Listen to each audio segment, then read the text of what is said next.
Mi nombre es Maribel Martínez, estoy en interna con Mexicanos Unidos por 6 meses y estamos aquí en la vigilia de Jorge Steven Mercado en Pier 45 junto con la comunidad de Nueva York. Jorge Steven Lopez Mercado, presente. Jorge Steven Lopez Mercado. Jorge Steven Lopez Mercado.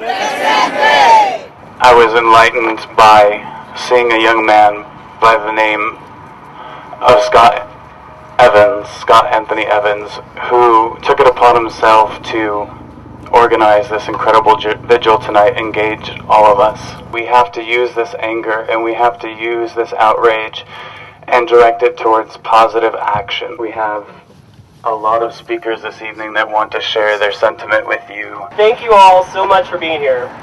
When I started planning this vigil at 2 a.m. on Tuesday morning, I had no idea it would turn out like this. We are standing up not only for Jorge Steven, but for all recent members of our community who have been victims of senseless brutality.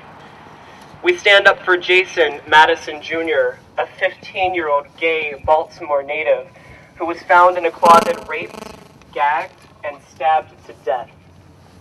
We stand for Jaron Martin, a 16-year-old Texan who, after begging for help from 2 school principals and a bus driver, was beaten brutally with a metal pipe as 8 others watched after school.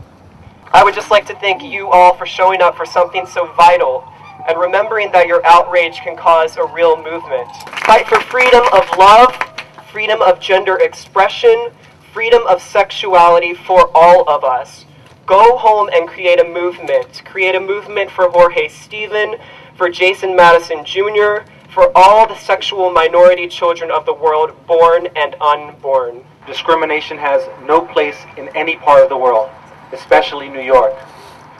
All of us condemn the disgusting, shameful murder of Jorge Lopez Mercado. Tonight we stand united against hatred in all forms. It's actually, I really hate the fact that there is yet another reason for me to be sharing a poem at a vigil. No one is deserving of such a brutal death.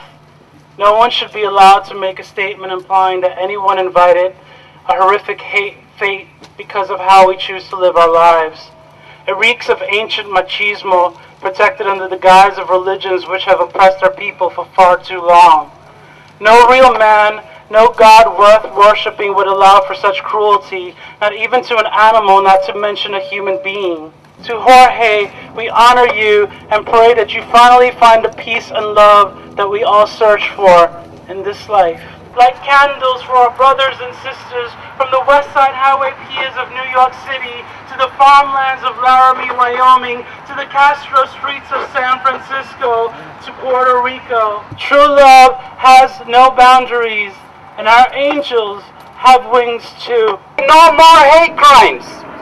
We need to embrace our brothers and sisters. Never judge anybody. Walk with them, understand them, support them, be with them. I stand here with you all today to mourn the loss of Jorge Steven Lopez Mercado, a 19-year-old beautiful person who was loved and admired by his community.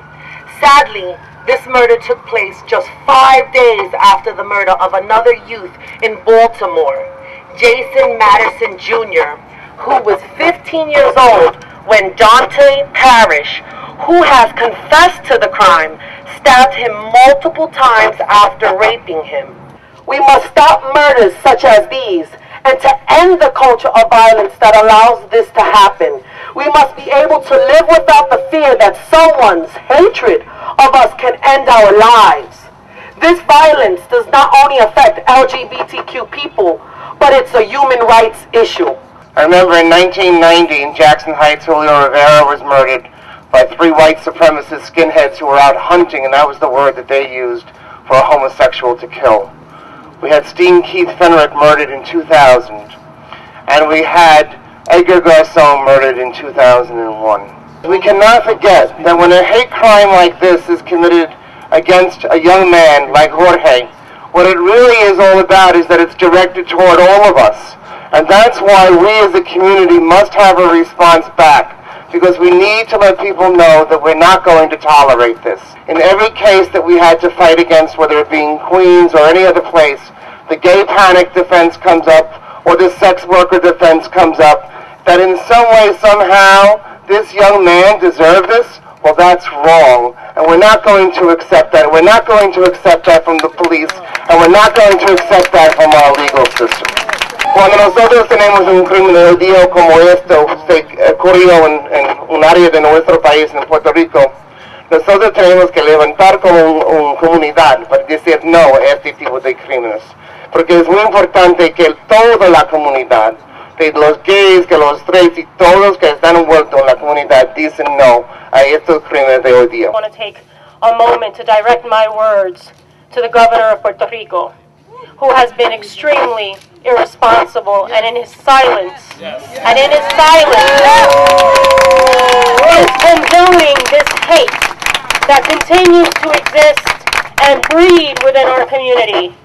This is not an issue of morality. This is an issue of humanity.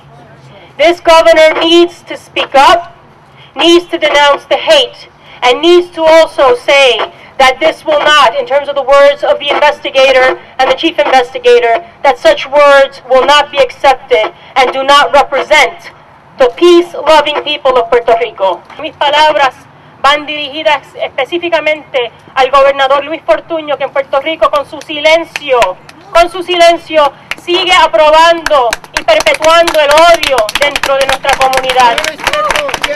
Él tiene que denunciar lo que ha pasado en Puerto Rico y que esto no volverá a ocurrir. Esto no es un caso de moralidad, es un caso de humanidad.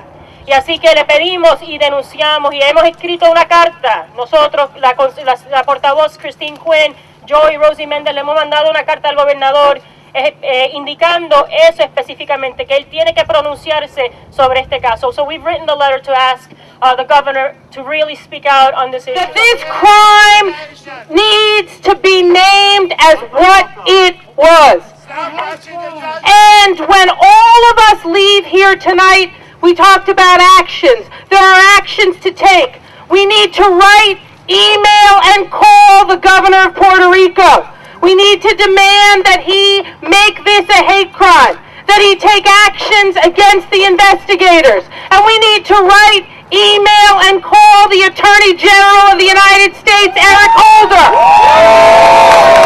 If the governor of Puerto Rico will not name this crime what it was, if he will not act on behalf of the people of Puerto Rico, Attorney General Holder can do it in the name of our country, and that is what must happen. So when you leave here tonight, honor Jorge Steven, honor Jason, honor Jack Price, who was almost beaten to death in College Point because of his sexual orientation. Honor Mario Vera, who was beaten in Bushwick because he is a Latino who is still struggling to recover. Honor and remember them. We are also here. También estamos porque el fiscal de Puerto Rico, because the district attorney in Puerto Rico doesn't really know what he's going to do. Que no entiende que es un crimen de odio. He doesn't understand what a hate crime is. We are here today, as there are many cities around the United States today, remembering, reminding, urging this country, this state, this place, and all places that there is a hate crime to be prosecuted on the island of Puerto Rico. Y no es solamente asunto de los boricuas. This isn't just an issue for Puerto Ricans, but for all of us.